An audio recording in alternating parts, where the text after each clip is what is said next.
xin công hoa hiền lỡ ba mình xoay la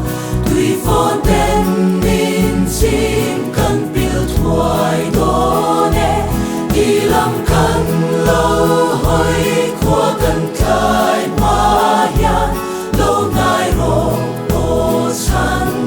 đam tu san đam tu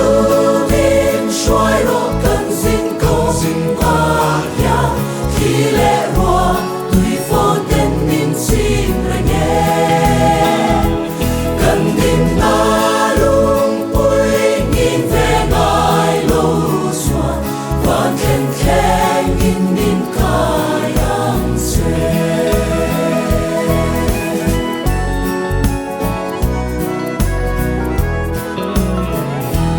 cô về linh ninh áo đinh lệ về lâm mà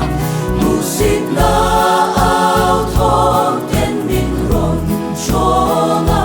har sát na cara cần nít tùy farhi lo nga la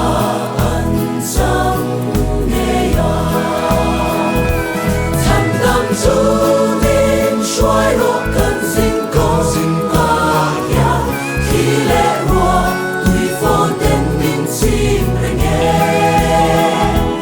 cần tin na luôn bồi nhìn về ngài lâu xuân và khen khen nhìn nhìn cái ăn xe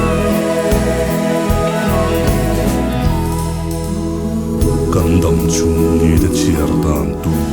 你是的这，fin na hinlu